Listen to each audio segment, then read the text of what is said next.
সাইয়্যিদুনা ইউনুস আলাইহিস সালামের জীবনী শুনবো ইনশাআল্লাহ। আল্লাহ তাআলা সাইয়্যিদুনা ইউনুস আলাইহিস সালামের নামে কালামুল্লাহ মাজিদে একটি পরিপূর্ণ সূরা তিনি দান করেছেন। এটি হচ্ছে আল কুরআন আল কারীমের ১০ম সূরা, সূরাতুল ইউনুস। আল্লাহ তাআলা সাইয়্যিদুনা ইউনুস আলাইহিস সালামকে ইরাকে প্রেরণ করেছিলেন। ইরাকের বর্তমান যে মোসেল শহর আছে, সেই মোসেল শহরের পাশে নিনোভা নামে একটি নগরী ছিল, অনেক প্রাচীন নগরী, এবং সে সময় থেকেই এই এলাকাটি একটি সিভিলাইজড, একটি সভ্য এলাকা বা জনপদ ছিল। সে এলাকার লোকদের হেদায়েতের জন্য আল্লাহ তাআলা সাইয়্যিদুনা ইউনুস আলাইহিস সালামকে সেখানে প্রেরণ করেন, এবং সেই ইরাকের নিনোভা এলাকাটি আজও বিস্তীর্ণ এলাকা জুড়ে সেখানকার সেই জনপদের বা সেই সিভিলাইজেশনের ধ্বংসাবশেষ কিন্তু আজও সেখানে সংরক্ষিত রয়েছে। সাইয়্যিদুনা ইউনুস আলাইহিস সালামকে যে আল্লাহ তাআলা ইরাকের নিনোভা এলাকায় পাঠিয়েছিলেন, তার আরও একটি প্রমাণ হচ্ছে আল্লাহ রাসূল সাল্লাল্লাহু আলাইহি ওয়াসাল্লাম যখন মক্কা থেকে তায়েফে যান, এবং তায়েফের লোকজন যখন রাসূল সাল্লাল্লাহু আলাইহি ওয়াসাল্লামের দাওয়াতকে প্রত্যাখ্যান করলো, তখন আল্লাহ রাসূল সাল্লাল্লাহু আলাইহি ওয়াসাল্লামের সাথে আদ্দাস নামে একজন খ্রিস্টিয়ান স্লেভ, খ্রিস্টান একজন দাসের সাক্ষাৎ হয়। তো রাসূল সাল্লাল্লাহু আলাইহি ওয়াসাল্লাম তাকে জিজ্ঞেস করেছিল যে তোমার নাম কি? সে বলেছিল আদ্দাস। রাসূল সাল্লাল্লাহু আলাইহি ওয়াসাল্লাম জিজ্ঞেস করলেন যে মিন আইয়িল বিলাদি আনতা, তুমি কোন দেশের মানুষ? তখন সে বলল যে আমি নিনোভা এলাকার মানুষ। তখন রাসূল সাল্লাল্লাহু আলাইহি ওয়াসাল্লাম বললেন যে ইউনুস ইবনু মাত্তা যেই নিনোভা শহরে এসেছিল সেই এলাকার লোক তুমি? তখন আদ্দাস বলল যে আপনি কি করে জানলেন? আল্লাহ রাসূল সাল্লাল্লাহু আলাইহি ওয়াসাল্লাম বললেন জানবো না, কারণ ইউনুস তো আমার ভাই, আমিও নবী, তিনিও ছিলেন নবী। একথা বলার সাথে সাথে আদ্দাস রাসূল সাল্লাল্লাহু আলাইহি ওয়াসাল্লামের হাতে চুম্বন করলেন, এবং সেখানে রাসূল সাল্লাল্লাহু আলাইহি ওয়াসাল্লাম যখন তার কাছে সঠিক দাওয়াত উপস্থাপন করলেন, তখন আদ্দাস রাসূল সাল্লাল্লাহু আলাইহি ওয়াসাল্লামের হাতে হাত রেখে কালিমা পড়ে মুসলমান হয়েছিল। এবং এই ঘটনাটি সিরাতে ইবনে হিশামে কিন্তু উল্লেখ হয়েছে। এই কথোপকথন বা কনভারসেশন থেকেও কিন্তু আমরা রাসূল সাল্লাল্লাহু আলাইহি ওয়াসাল্লামের এই কথা থেকেও বুঝতে পারি যে সাইয়্যিদুনা ইউনুস আলাইহিস সালামকে আল্লাহ তাআলা ইরাকের নিনোভা নগরীতে হেদায়েতের বাণীবাহক হিসেবে তিনি প্রেরণ করেছিলেন। আমরা সরাসরি কোরআন থেকে সাইয়্যিদুনা ইউনুস আলাইহিস সালামের জীবন প্রবাহ জানবার আগে খুব সংক্ষেপে ওনার জীবনে ঘটে যাওয়া ঘটনা প্রবাহের একটি সংক্ষিপ্ত বিবরণ আপনাদের সামনে তুলে ধরতে চাই। নিনোভা এলাকাতে যখন সাইয়্যিদুনা ইউনুস আলাইহিস সালাম তাওহীদের দাওয়াত দিলেন, বরাবরের মতো অন্যান্য নবীদেরকে যেমনি প্রত্যাখ্যান করা হয়, তেমনি সাইয়্যিদুনা ইউনুস আলাইহিস সালামের দাওয়াতকেও নিনোভা এলাকার লোকেরা প্রত্যাখ্যান করলো। আল্লাহ নবী ইউনুস আলাইহিস সালাম বললেন যে আমার দাওয়াত যদি তোমরা না মেনে নাও, তাওহীদে যদি তোমরা বিশ্বাসী না হও, আল্লাহ তাআলার একত্ববাদ যদি তোমরা স্বীকার না করো, তাহলে আল্লাহ তাআলার পক্ষ থেকে কঠিন আযাব কিন্তু তোমাদের জন্য অপেক্ষা করছে। তারা বলল তাহলে ঠিক আছে, আপনি যদি সত্য নবী হয়ে থাকেন আযাব নিয়ে আসেন। তিনি বললেন ঠিক আছে, তোমাদের উপর অমুক অমুক দিন ভয়াবহতম আযাব আল্লাহ তাআলার পক্ষ থেকে নেমে আসবে। কিন্তু মজার ব্যাপার হলো আযাব নেমে আসলো না। আযাব নেমে না আসার কারণে সাইয়্যিদুনা ইউনুস আলাইহিস সালাম ভাবলেন যে আমি বলেছি আযাব আসবে, কিন্তু আযাব তো আসছে না। তিনি এলাকা থেকে হিজরত করলেন। কিন্তু সাধারণত নবীদের বৈশিষ্ট্য হচ্ছে ওনারা আল্লাহ তাআলার নির্দেশনা ছাড়া কোনো এলাকা ছাড়েন না, বা নিজ কওমের লোকদেরকে ছেড়ে অন্য কোথাও চলে যান না। কিন্তু সাইয়্যিদুনা ইউনুস আলাইহিস সালাম তিনি এলাকার লোকদেরকে ছেড়ে, এলাকা ছেড়ে হিজরত করলেন, বন্দরে চলে গেলেন। To make the long story short, তিনি বন্দরে যেয়ে একটা নৌকায় তিনি চেপে বসলেন, একটা বোঝাই করা মাল বোঝাই করা নৌকায় তিনি চেপে বসলেন। নৌকা চলতে আরম্ভ করলো, সাগরের মাঝখানে হঠাৎ করে সুনামি তৈরি হলো, ঝড় শুরু হলো, নৌকা ডুবে যাবে প্রায়। সবাই মিলে প্ল্যান করলো যে একজনকে যদি সাগরে আমরা ফেলে দেই তাহলে হয়তো নৌকাটা বেঁচে যাবে। এখন কাকে ফেলা হবে? কেউই তো রাজি হচ্ছে না। তখন তারা লটারি করলো। লটারিতে বারবার ইউনুস আলাইহিস সালামের নাম আসে। তিনবার যখন সাইয়্যিদুনা ইউনুস আলাইহিস সালামের নাম আসলো, সবাই মিলে আল্লাহর নবী ইউনুস আলাইহিস সালামকে সাগরে নিক্ষেপ করলো, এবং আল্লাহ তাআলার আদেশে বিশাল তিমি মাছের আকৃতির একটি বড় মাছ এসে আল্লাহর নবী ইউনুস আলাইহিস সালামকে গিলে ফেললো। ওইদিকে আযাব তখন না আসলেও আল্লাহ তাআলা যখন চাইলেন ঠিক তখন আযাব সাইয়্যিদুনা ইউনুস আলাইহিস সালামের কওমের উপর আপতিত হতে লাগলো। কিন্তু আযাবের নিদর্শন দেখে প্রচণ্ড বাতাস, আকাশ লাল হয়ে যাচ্ছে, মেঘে ঘনীভূত হয়ে যাচ্ছে, বিকট শব্দ হচ্ছে, এগুলো যখন তারা দেখতে আরম্ভ করলো, ইউনুস আলাইহিস সালামের কওমের লোকেরা বুঝতে পারলো যে আসলে ইউনুস ইবনে মাত্তা তিনি সত্যিকার অর্থেই আল্লাহর নবী, তিনি মিথ্যা কিছু বলেননি, আসলে আল্লাহ তাআলার আযাব কিন্তু আমাদেরকে পাকড়াও করবে। এই চিন্তা থেকে ইউনুস আলাইহিস সালামের কওমের সবাই ঘর থেকে বেরিয়ে আসলো, এবং সবাই কান্নাকাটি করে কায়মানো পাখি আল্লাহ তাআলার কাছে তওবা করে তারা মুমিন হয়ে গেল। এবং তাদের তাওবাটা এতটা ইখলাসপূর্ণ ছিল, এতটা আন্তরিক এবং সিনসিয়ার তাওবা ছিল, আল্লাহ তাআলা যে আযাব একেবারে তাদের মাথার উপরে চেপে বসেছে, এখনই সে আযাব তাদেরকে ধ্বংস করে দিবে, এই আযাব আল্লাহ তাআলা সরিয়ে নিলেন। কিন্তু এলাকায় যে বিশাল ঘটনা ঘটে গিয়েছে তার কিছুই কিন্তু ঘূর্ণাক্ষরেও আল্লাহ নবী ইউনূস আলাইহিস সালাম জানেন না। বরং ওনাকে নৌকা থেকে যখন ফেলে দেওয়া হলো, তিমি মাছ গিলে ফেললো এবং দীর্ঘ সময় তিনি তিমি মাছের পেটে ছিলেন এবং সেখানে মাছের পেটে তিনি অনুভব করলেন যে আমি আল্লাহ তাআলার নির্দেশনা ছাড়া চলে আসা ঠিক হয়নি। তখন তিনি তার বিখ্যাত সেই দোয়াটি পড়তে আরম্ভ করলেন, লা ইলাহা ইল্লা আনতা সুবহানাকা ইন্নী কুনতু মিনাজ জালিমিন। অর্থাৎ, হে আল্লাহ, আপনি ছাড়া কোনো ইলাহ নেই, আমি ভুল করেছি, আমি জালেমদের অন্তর্ভুক্ত। উনি যখন আল্লাহ তাআলার প্রশংসা করলেন, তাসবিহ পাঠ করলেন, আল্লাহ তাআলা তিমি মাছকে আদেশ করলেন যাতে ইউনূস আলাইহিস সালামকে সাগরের তীরে কোথাও ফেলে দিয়ে আসে।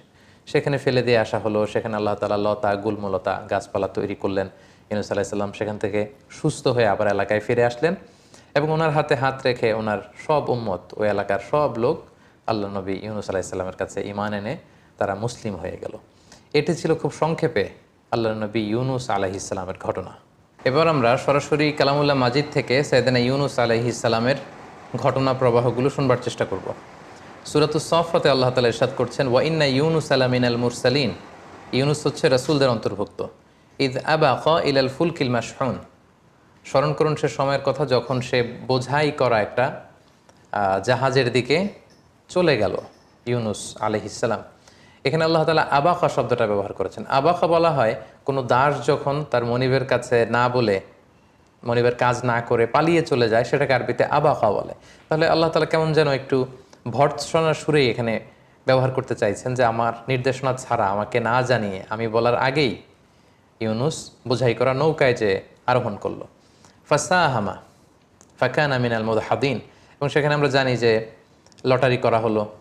ঝড়ের কবলে যখন নৌকাটি পড়লো বা জাহাজটি পড়লো, একজনকে জাহাজ থেকে সাগরে নিক্ষেপ করতে হবে, সেটা কে হবে সেটা ফিক্স করার জন্য লটারি করা হলো এবং সে লটারিতে ফাকানা মিনাল মুদহাদিন, ইউনূস আলাইহিস সালাম লটারিতে হেরে গেলেন, তার নামই আসলো বারবার। তাহলে ইউনূস আলাইহিস সালামকে ফেলে দেওয়া হলো। ফালতাকাতাহুল হুত। হুত বলা হয় বড় সাইজের যে সাগরের মাছগুলো, কাইন্ড অফ ওয়েল টাইপের, যেগুলো নীলতিমি টাইপের, এরকম বড় একটি মাছ এসে আল্লাহর নবী ইউনূস আলাইহিস সালামকে আস্ত গিলে ফেললো। ওহুয়া মুলিম। তিনি তখন নিজেকে ভর্ৎসনা করছিলেন এবং তিনি তখন বুঝতে পেরেছিলেন যে আমার আসলে আল্লাহ তাআলার নির্দেশনা ছাড়া নিজে নিজে এখানে চলে আসাটা ঠিক হয়নি। ফালাউলা আন্নাহু কানা মিনাল মুসাব্বিহিন। আল্লাহ তাআলা বলছেন, সে যদি সেদিন তাসবিহ না পড়তো। আমরা জানি যে তিনি মাছের পেটে ঢুকে যাওয়ার পরপর তিনি রিয়েলাইজ করলেন যে আমার ঠিক হয়নি এমনটি আসা, এবং তখনই তিনি পড়তে আরম্ভ করলেন, লা ইলাহা ইল্লা আনতা সুবহানাকা ইন্নী কুনতু মিনাজ জালিমিন। আল্লাহর নামের তাসবিহ জপছিলেন তিনি সেই মাছের পেটের ভেতরে। আল্লাহ বললেন, ফালাউলা আন্নাহু কানা মিনাল মুসাব্বিহিন। ইউনূস যদি সেদিন মাছের পেটের ভেতরে তাসবিহ না পড়তো, লা লাবিসা ফি বাতনিহি ইলা ইয়াউমি ইউবআসুন। কিয়ামত পর্যন্ত সে মাছের পেটের ভেতরে থেকেই যেত। অর্থাৎ তিমি মাছের পেটের ভেতরেই ইউনূসের কবর হয়ে যেত, সেখানেই সে থাকতো, তার আর সেখান থেকে মুক্ত হওয়ার কোনো ব্যবস্থা হতো না। এই এক্সপ্রেশনগুলো এসেছে সূরাতুস সাফফাতে। এরপর আমরা যদি সূরাতুল আম্বিয়ার দিকে তাকাই তাহলে দেখব আল্লাহ তাআলা বলছেন, ওয়াযান্নুনি ইয যাহাবা মুগাদিবান। যান্নুন মানে হচ্ছে মাছওয়ালা। ইউনূস আলাইহিস সালামকে কিন্তু কোথাও বলা হয়েছে ইউনূস, কোথাও বলা হয়েছে যান্নুন মানে মাছওয়ালা, আরেক জায়গায় বলা হয়েছে সাহিবুল হুত, এর অর্থ হচ্ছে মাছওয়ালা, যেহেতু মাছ নবীকে গিলে খেয়েছিল। কোরআনে বর্ণিত 25 জন নবীর কারো ক্ষেত্রে এরকম আজীব বা অদ্ভুত ধরনের কোনো ঘটনার ঘটেনি আমরা জানি, শুধু ইউনূস আলাইহিস সালামের ক্ষেত্রে ঘটেছে। সো ওনার সাথে যেহেতু মাছের ঘটনার সম্পর্ক, আল্লাহ তাআলা বারবার মাছওয়ালা এটা তিনি উল্লেখ করেছেন। ওয়াযান্নুন মাছওয়ালা অর্থাৎ ইউনূস আলাইহিস সালাম ইয যাহাবা মুগাদিবান, যখন তিনি রাগ করে চলে গেলেন, তাহলে তিনি জাতিগোষ্ঠীর কল্যাণের জন্য তিনি জনপরিসরে তাওহীদের বাণী প্রচার করলেন, আখিরাতের কথা প্রচার করলেন। কিন্তু তার এলাকার লোকেরা, কমের লোকেরা প্রত্যাখ্যান করলো, রিজেক্ট করলো ইউনূস আলাইহিস সালামের দাওয়াতকে। এই দাওয়াতকে গ্রহণ করলো না, ওনাকে নবী হিসেবে স্বীকৃতি দিল না। উনি বারবার দাওয়াত দিয়েই যাচ্ছেন কিন্তু কেউ কথা শোনে না। ফলে তিনি রাগান্বিত হয়ে গেলেন, যেটা সাধারণত নবীদের গুণ নয়। কিন্তু তিনি রেগে গেলেন প্রচণ্ড। রেগে তিনি এলাকার লোকদেরকে ছেড়ে আল্লাহর নির্দেশনা ব্যতি রেখে তিনি নৌকায় যেয়ে আরোহণ করলেন। সাধারণত কোনো নবীর জন্য এটা শোভনীয় নয় যে ওনাকে যে কাজে বা যে দায়িত্বে অ্যাসাইন করা হয়েছে সে ব্যাপারে তিনি আল্লাহ তাআলার কোনো নির্দেশনা ছাড়া হিজরত করা বা ওই এলাকা ত্যাগ করে চলে যাওয়া সাধারণত নবুয়তির যে বৈশিষ্ট্য এটার সাথে এটা যায় না। ফাযান্না আল্লান নাকদিরা আলাইহি। ইউনূস আলাইহিস সালাম ধারণা করেছিলেন যে আল্লাহ এই ব্যাপারে আমাকে পাকড়াও করবেন না, কারণ আমি আমার দায়িত্বের রেসপন্সিবিলিটি যেটা ছিল সর্বোচ্চ পালন করেছি, তারা আমার কথা মানছে না, আমি এখানে থেকে কি হবে, এরকম একটা চিন্তা থেকে তিনি সেখান থেকে চলে গেলেন। তিনি ভাবলেন যে এজন্য আল্লাহ আমাকে ভৎসনা করবেন না বা পাকড়াও করবেন না। তারপরের ঘটনা আমরা জানি, সাগরে তুফান, ওনাকে ফেলে দেয়া হয়, মাছ এসে ওনাকে গিলে ফেললো। ফানাদা ফিল যুলুমাত, সাগরের একেবারে অতল গহ্বরে বিশাল তিমি মাছের পেটের ভেতরের অন্ধকারে তখন তিনি আওয়াজ তুলে ডাক দিলেন, ফানাদা, তিনি আল্লাহ তাআলাকে ডাকলেন আর পড়লেন, আল্লাহ ইলাহা ইল্লা আনতা সুবহানাক, হে আল্লাহ তুমি ছাড়া কোনো ইলাহ আমার নেই, আমাকে বাঁচাবার, আমাকে রক্ষা করবার মতো দ্বিতীয়টি কেউ নেই। সুবহানাক, তুমি মহাপবিত্র, পুতু পবিত্র, তোমার পবিত্রতার বর্ণনা আমি দিচ্ছি। ইন্নী কুনতু মিনাজ জালিমিন, হে আল্লাহ আমি নিজে তো জালিমদের অন্তর্ভুক্ত হয়ে গেলাম, আমি তো ভুল করে ফেলেছি, তোমার নির্দেশনা ছাড়া আমার কওমের লোকদেরকে ছেড়ে দিয়ে আমি যে নিজের ইচ্ছে মতো, নিজের বুদ্ধি মতো, চিন্তা মতো চলে এসেছি, আল্লাহ আমি ভুল করে ফেলেছি। তাহলে কিছু সময়ের জন্য তিনি আল্লাহর নির্দেশনা ছাড়া চলে গেল, মুহূর্তেই কিন্তু তিনি আল্লাহ তাআলার দিকে রুজু করলেন, আল্লাহর দিকে ফিরে আসলেন, আল্লাহর তাসবিহ জপতে শুরু করলেন এবং আল্লাহ তাআলার কাছেই তিনি সাহায্য চাইলেন। এবং সাগরের অতল গহ্বরে মাছের পেটের ভেতরে থেকে উনি যখন এই দোয়াটা পড়লেন, আল্লাহ তাআলা বললেন, ফাস্তাজাবনা লাহ, আমি ইউনুসের এই ডাকে, এই দোয়ায় আমি সাড়া দিলাম। ওয়ানাজ্জাইনাহু মিনাল গাম, আর এই বিপদ থেকে তাকে আমি মুক্ত করলাম। ওয়াকাযালিকা নুনজিল মুমিনিন, আর এইভাবেই বিশ্বাসীদেরকে আমি আল্লাহ তাআলা মুক্তি দিয়ে থাকি। সূরাতুল আম্বিয়াতে ইউনুস আলাইহিস সালামের ব্যাপারে এরকম ঘটনাটা এসেছে।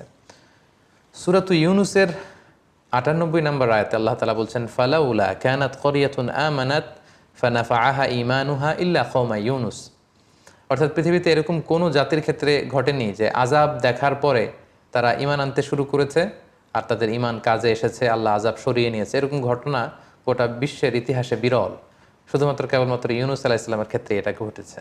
আযাব এসেছিল, কিন্তু কওমের লোকেরা সবাই ঘর থেকে বেরিয়ে কান্না জুড়ে দিল, তারা তওবা করলো, তাদের তাওবা দেখে, তাদের আন্তরিকতা দেখে আল্লাহ তাআলা সে আযাবকে সরিয়ে নিলেন।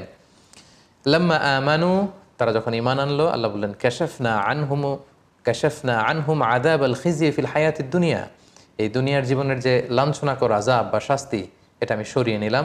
ওমাত্তা'নাহুম ইলা হিন, এবং তাদের যতদিন পৃথিবীতে থাকবার কথা ছিল ততদিন থাকবার সুযোগ আমি আল্লাহ তাআলা তাদেরকে দিয়ে দিলাম। সূরাতুস সাফফাতের ১৪৫ নম্বর আয়াত থেকে ১৪৭ নম্বর আয়াতে আল্লাহ তাআলা সেখানে এই ঘটনাটি এভাবে এনেছেন। আল্লাহ তাআলা ইরশাদ করছেন, ফানাবাযনাহু বিল আরাই ওয়া হুয়া সাকিম, অর্থাৎ আমি ইউনুসকে মাছের পেট থেকে বের করে সাগরের তীরবর্তী কোনো একটা এলাকায়, কোনো একটা আইল্যান্ডে বা সি শোরে, সাগরের তীরে আমি নিক্ষেপ করবার ব্যবস্থা করলাম, নিক্ষেপ করলাম এমন অবস্থায় যে হুয়া সাকিম, সে অত্যন্ত অসুস্থ ছিল। কারণ আমরা জানি মাছের পেটের ভেতরে তিনি ছিলেন, কতদিন ছিলেন আমরা জানি না। অনেক মুফাসসিরিনে একরাম বিভিন্ন বর্ণনা এসেছে যে কেউ বলেছে ১ দিন, কেউ ৩ দিন, ৭ দিন, এমনকি ৪০ দিনের বর্ণনা পর্যন্ত পাওয়া যায়। যেহেতু কোরআন এটিকে অনির্দিষ্ট রেখেছে, আমরাও সেটিকে অনির্দিষ্টভাবেই বিশ্বাস করব যে কতদিন ছিলেন আল্লাহ তাআলা ভালো জানেন। এবং তিমি মাছের পাকস্থলীর ভেতরে যেহেতু তিনি ঢুকে গিয়েছিলেন, সেখানে পাকস্থলীর ভেতর যে অ্যাসিডিটি থাকে সেটার কারণে ওনার চামড়ায় ক্ষতি হয়েছিল, দেহে ক্ষতি হয়েছিল, ক্ষত হয়েছিল, স্বেচ্ছাতে হয়ে গিয়েছিল। এজন্য আল্লাহ তাআলা বলছেন ওহুয়া সাকিম, সে অসুস্থ ছিল। এই অসুস্থ অবস্থায় তাকে আমি তিমি মাছের পেট থেকে বের করে সাগরের তীরে নিক্ষেপ করার ব্যবস্থা করলাম। এই অসুস্থ দেহ নিয়ে তিনি সাগর তীরে পড়ে রইলেন। আল্লাহ তাআলা বলছেন, ওয়াম্বাতনা আলাইহি শাজারাতাম মিন ইয়াকতিন, তারপর তার চারপাশে আমি লতা জাতীয় কিছু গাছ উৎপন্ন করলাম। সাগরের তীরে সাধারণত গাছপালা থাকে না। আল্লাহ তাআলা বললেন, আমি অসুস্থ ইউনুসকে সুস্থ করবার জন্য সেখানে কিছু ইয়াকতিন, অনেক মুফাসসিরিনে ইকরাম এটাকে লাউ গাছ বলেছেন। বেসিকলি ইয়াকতিন হচ্ছে এমন ধরনের কিছু প্ল্যান্টস বা গাছপালা যেগুলোর মজবুত গোড়া হয় না, লতা পাতা দিয়ে যেই ফল ফসলগুলো হয় এগুলোকে ইয়াকতিন বলে, যেমন শশা, বাঙ্গি, তরমুজ, লাউ, এগুলো। তো এই লাউ জাতীয় কিছু গাছপালা আমি ইউনুস এর সুস্থতার জন্য আমি সেখানে উৎপন্ন করলাম। সেই ফল খেয়ে সেটার ছায়ায় থেকে থেকে ইউনুস সুস্থ হয়ে গেল। তারপর আল্লাহ তাআলা বললেন, ওয়া আরসালনাহু ইলা মিআতি আলফিন আও ইয়াজিদুন, তারপর তাকে সেখান থেকে তার কওমের কাছে আমি পাঠালাম যাদের সংখ্যা ছিল ১,০০,০০০ বা তার চেয়েও বেশি।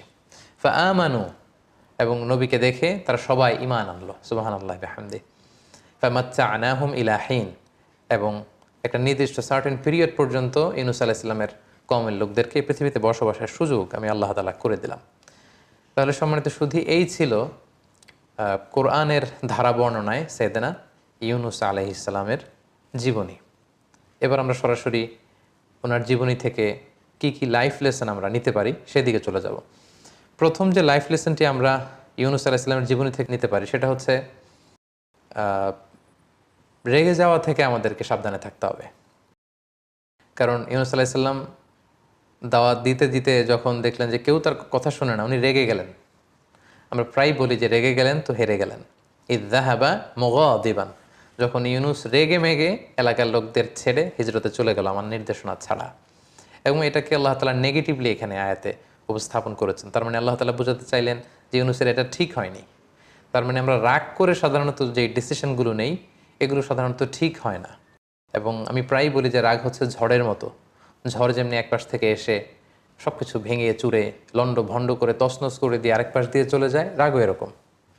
রাগ এসে বন্ধুর সাথে বন্ধুর সম্পর্ক নষ্ট করিয়ে দেয়, ভালোবাসার সম্পর্কগুলোতে টানাপোড়েন তৈরি করে। এবং রাগটা যখন আসে তখন টের পাওয়া যায় না। রাগের কারণে আমরা যা করে ফেলি, রাগ চলে যাওয়ার পরে আমরা তখন বুঝি যে হায় রে, কী সিদ্ধান্ত নিলাম, কি করলাম, এটা তো ঠিক হয়নি। সো রাগ যাতে আমাদেরকে কনজিউম করতে না পারে। আপনি যদি বারবার শুধু রেগে যান, রাগান্বিত ব্যক্তি তার নিজের সিদ্ধান্ত নেওয়ার ক্ষমতাকে শয়তানের হাতে ছেড়ে দেয়। সে নিজে আর সিদ্ধান্ত নেয় না, তার সিদ্ধান্ত তখন শয়তান করে দিতে শুরু করে। সো প্রথমে লেসন থেকে আমরা যেটা জানতে পারলাম যে একজন বিশ্বাসী হুট করে রেগে যাবে না, বরং সে কুল হেডেড হবে, সে ঠান্ডা মাথায় তার যে দায়িত্ব সেটি সে পালন করবে। 2 নম্বর যে শিক্ষাটি আমরা ইউনুস আলাইহিস সালামের জীবনী থেকে পাই সেটা হচ্ছে দাওয়াতি কাজে ধৈর্যের খুব দরকার। দাওয়া উইথ প্যাশন্স, এটা কম্পালসারি, ইটস এ মাস্ট, এটা লাগবেই। বাংলা একটা কথা বলা হয় যে সয়ে যাও রয়ে যাবে, যে সয়ে যেতে পারে সে রয়ে যেতে পারে। সো ধৈর্যের কোনো বিকল্প নেই। এবং ইউনুস আলাইহিস সালামের এই ঘটনার অবতারণা কালামুল্লাহ মাজিদে করবার মধ্য দিয়ে কিন্তু আল্লাহ তাআলা বিশ্বনবীকে মূলত সান্ত্বনা দিচ্ছেন যে নবী, আপনাকে মক্কার কুরাইশরা কেউ পাগল বলে, কেউ কবি বলে, কেউ গণক বলে, কেউ জাদুকর বলে, কেউ মিথ্যাবাদী বলে, আপনি রেগে যাবেন না নবী। ইউনুস যেমনি তার কমের লোকদের উপর রেগে আমার নির্দেশনা ছাড়াই চলে গিয়েছিল, আপনি আবার এরকম রেগে মেগে মক্কা ছেড়ে কোথাও চলে যাবেন, অন্য কোথাও চলে যাবেন না। এবং সেটি আল্লাহ তাআলা সূরাতুল কালামে খুব সুন্দর করে তিনি বলেছেন যে ফসবির লি হুকমি রাব্বিক, হে নবী, আপনার রবের যে ফায়সালা আপনি এতে ধৈর্য ধারণ করুন। ওয়ালা তাকুন কা সাহিবিল হুত, ওই মাছওয়ালা মানে আমার নবী ইউনুসের মতো হবেন না। ইদ নাদা ওয়া হুয়া মাকতুম, সে নির্দেশনা ছাড়া চলে যাওয়ার কারণে বিপদে পড়েছিল, কিন্তু বিপদে পড়ে আবার ঠিকই আমাকে ডেকেছিল, আমি তাকে রেহাই দিয়েছিলাম। এবং ইউনুস আলাইহিস সালামের এই ঘটনা বারবার বিভিন্ন আয়াত বিভিন্ন সূরায় বর্ণনা করার মধ্য দিয়ে কিন্তু মূলত আল্লাহ তাআলা বিশ্বনবীকে সান্ত্বনা দিয়েছেন যে নবী, আপনি রেগে যাবেন না, ধৈর্য ধারণ করুন। সূরাতুল মুজাম্মিল আল্লাহ তাআলা বলছেন ওয়াসবির আলা মা ইয়াকুলুন ওয়াহজুরহুম হাজরান জামিলা, নবী হে, ওরা কি বলে আপনি ভ্রুক্ষেপ করবেন না, just don't care, ignore them, তাদের এই কথাবার্তাগুলোকে আপনি ইগনোর করুন এবং আপনি ধৈর্য ধারণ করুন। তাহলে ইউনুস আলাইহিস সালামের জীবনী থেকে 2 নম্বর শিক্ষা হচ্ছে যে আমরা যখন দাওয়াতি কাজ করব আমাদেরকে প্রচণ্ড ধৈর্যের সাথে দাওয়াতি কাজ করতে হবে। বাধা বিপত্তি, বিরূপ মন্তব্য, নানা ধরনের প্রতিকূলতা, বাজে কমেন্টস এগুলো আসবে, কিন্তু ধৈর্য হারানো যাবে না। বিশ্বাসীরা কখনো ধৈর্য হারায় না। সেদিন ইউনুস আলাইহিস সালামের জীবনী থেকে বা ঘটনা প্রবাহ থেকে আমরা 3 নম্বর যে শিক্ষাটা পাই সেটা হচ্ছে পাওয়ার অফ তাওবা। তাওবার যে কত শক্তি সেটা কিন্তু আমরা এই ঘটনা থেকে জানলাম, যে নিশ্চিত আল্লাহ তাআলার আযাব এসে এই নিনভা নগরীকে একেবারে ধ্বংস করে দেবে, ধূলিসাৎ করে দেবে, মাটির সাথে মিশিয়ে দেবে। কিন্তু তারা যখন ভুল বুঝতে পারলো, তারা যখন অনুতপ্ত হলো, তারা যখন অনুশোচনায় কাতর হয়ে আল্লাহ তাআলার কাছে কায়মন বাক্যে ক্ষমা চাইলো, তারা যখন ফিরে আসলো, তারা যখন একনিষ্ঠভাবে তাওবা করলো, আল্লাহ তাআলা সেই সাক্ষাৎ শাস্তিকে তিনি ওনার মেহেরবানিতে তিনি সরিয়ে নিলেন, উঠিয়ে নিলেন। তাহলে তাওবার কত শক্তি, দ্য পাওয়ার অফ তাওবা, এটা আমরা এই ঘটনা থেকে খুব স্পষ্ট জানতে পারি। অনেকে এখানে প্রশ্ন করে থাকেন যে আযাব যখন চলেই এসেছে, আযাব যখন দেখা যাচ্ছে, তখন আর তাওবা করে লাভ কি? তাওবা তো এর আগে করতে হয়। এটা বলতে যে অনেকে বলেন যে ফেরাউনও তো ঈমান এনেছিল যখন সে ডুবে যাচ্ছিল। ফেরাউন তখন বলতেছিল যে আমানতু আন্নাহু লা ইলাহা ইল্লাল্লাযী আমানাত বিহি বানু ইসরাঈল ওয়া আনা মিনাল মুসলিমিন। বনি ইসরাইলের লোকজন যার উপর ঈমান আনে, আমি ফেরাউনও সে আল্লাহর উপর ঈমান আনলাম। আল্লাহ বললেন আল আন, এখন অনেক বাড়াবাড়ি তুমি করেছো, দ্য টাইম ইজ আপ, সময় শেষ। অনেকে প্রশ্ন তুলে থাকেন যে ফেরাউনও তো লোহিত সাগরে যখন হাবুডুবু খাচ্ছিল, তার রুহু বের হওয়ার আগে সে হাত তুলে বলেছিল আনা মিনাল মুসলিমিন, আমি ঈমান আনলাম। তো আল্লাহ ফেরাউনের ইমান কবুল না করে ইউনূস আলাইহিস সালামের পুরো কওমের তাওবাকে কেন কবুল করলেন, তাদের ইমান কেন গ্রহণ করলেন, আযাব দিতে যেও সরিয়ে নিলেন কেন? এর কারণ হচ্ছে নিনভা অঞ্চলের লোকদেরকে এর আগে কোনো নিদর্শন দেখানো হয়নি। এই প্রথম তারা আযাবের ঘনঘটা দেখা মাত্রই তাদের অন্তরে আল্লাহর ভয় চলে এসেছে, তারা একনিষ্ঠভাবে তাওবা করেছে। কিন্তু ফেরাউনের ব্যাপারটা ছিল ভিন্ন। কালামুল্লাহ মাজিদে এসেছে যে ৩০ আয়াত, ১ ২ ৩ ৪ করে ৯টা মুআজিজা, ৯টা নিদর্শন একের পর এক ফেরাউনকে, মিশরীদেরকে বারবার এগুলো দেখানোর পরেও ফেরাউনের ঔদ্ধত্য, দাম্ভিকতা কোনোভাবেই কম ছিল না। সরাসরি মুসা আলাইহিস সালাম লাঠি ফেললেন, এটা সাপ হয়ে গেল। পুরো মিশরের বড় বড় জাদুকরদের বানানো জাদুগুলোকে খেয়ে সেই অজগর সাপ, সেই বড় সাপ ফনা তুলে দাঁড়িয়ে রইল। এরকম একটা দুইটা নয়, ৯টা নিদর্শন দেখানোর পরেও কিন্তু ফেরাউন আল্লাহ তাআলার প্রতি ঈমান আনেনি। এজন্য ফেরাউনের প্রেক্ষাপট আর ইউনূস আলাইহিস সালামের কওমের নিনভা নগরীর প্রেক্ষাপট একেবারেই আলাদা। তাহলে এই ঘটনা থেকে আমরা বুঝলাম যে তাওবার পাওয়ার কিন্তু খুব বেশি, চোখের পানির শক্তি অনেক বেশি। এক ফোঁটা পানি জাহান্নামের আগুনকে নিভিয়ে দেয়। অনুতপ্ত বান্দার চোখের পানির ফোঁটা, এটা চোখ বেয়ে, নাকের ডগা বেয়ে জমিনে পড়ার আগে আল্লাহ তাআলা বান্দার জীবনের সব গুনাহ ক্ষমা করে দেয়। এবং ২ ফোঁটা পানি আল্লাহ তাআলার কাছে সবচেয়ে বেশি প্রিয়, জেহাদের ময়দানে রক্তের ফোঁটা আর হচ্ছে অনুতপ্ত বান্দার চোখের পানির ফোঁটা। সো কেউ যখন অনুতপ্ত হয়ে আল্লাহর কাছে তওবা করে, সেই তওবা কিন্তু আল্লাহ তাআলা কবুল করেন। তাহলে দ্য পাওয়ার অফ তাওবা, এটা আমরা এই ঘটনার মধ্য দিয়ে জানতে পারলাম। ইউনূস আলাইহিস সালামের এই জীবনী থেকে আমরা আরেকটা ব্যাপার জানতে পারি, সেটা হচ্ছে আল্লাহ তাআলা তার সৃষ্ট যে কোনো প্রাণীকে যে কোনো কাজে তিনি লাগাতে পারেন। জাস্ট আল্লাহ তাআলা অর্ডার করেন। তিনি হচ্ছেন কুন ফায়াকুনের মালিক। তিনি শুধু বলেন হও, সাথে সাথে হয়ে যায়। বি ইট ওয়াজ ফাআলুল লিমা ইউরিদ। তিনি যা ইচ্ছে তিনি তাই করতে পারেন। তার নমুনা বা নিদর্শন কিন্তু আমরা ইউনূস আলাইহিস সালামের এই ঘটনা প্রবাহের মধ্য দিয়ে দেখলাম, যে তিনি সাগরের মাছকে যখনই বললেন যে এখন তুমি ইউনূসকে গিলে ফেলবে, বিশাল তিমি মাছ ইউনূস আলাইহিস সালামকে গিলে ফেললেন, কিন্তু ডাইজেস্ট করলেন না। আল্লাহ ডাইজেস্ট করালেন না, তিমি মাছ কিন্তু পেটের মধ্যে রেখে দিল। এবং আল্লাহ তাআলা যখনই বললেন যে তাকে আবার সাগরের পাড়ে রেখে আসো, তিনি যখন পেটের ভেতরে তাসবিহ পড়ছিলেন, সেই তিমি মাছ কিন্তু, যেই তিমি মাছ গিলে ফেললো টপ করে, সেই তিমি মাছ আবার সাগরের তীরে উদ্গীরণ করে ইউনূস আলাইহিস সালামকে রেখে আসলেন।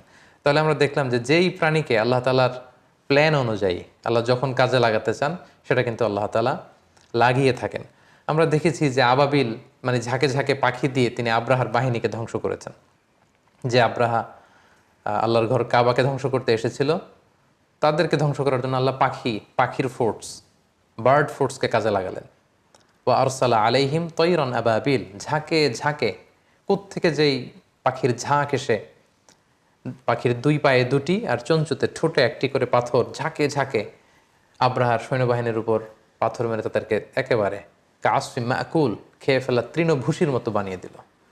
তার মানে কখনো তিনি তার প্ল্যানকে বাস্তবায়ন করার জন্য সাগরের তিমি মাছকে কাজে লাগান, কখনো তিনি আকাশে ভেসে বেড়ানো পাখিগুলোকে কাজে লাগান। আবার যেই আব্রাহা কাবা ঘর ধ্বংস করার জন্য হাতিতে চড়ে এসেছিল, সূরাটির নাম হচ্ছে সূরাতুল ফিল, মানে হাতির সূরা, দ্য সূরা অফ এলিফ্যান্ট। এবং সেই ইয়ামান থেকে হাতি মক্কা পর্যন্ত এসেছে, কিন্তু মক্কার ওই জায়গার পর থেকে যখন আল্লাহ তাআলা হাতিকে অর্ডার করলেন যে এর সামনে আর যাওয়া যাবে না, ঠিকই হাতি কিন্তু আর সামনে যাচ্ছিল না।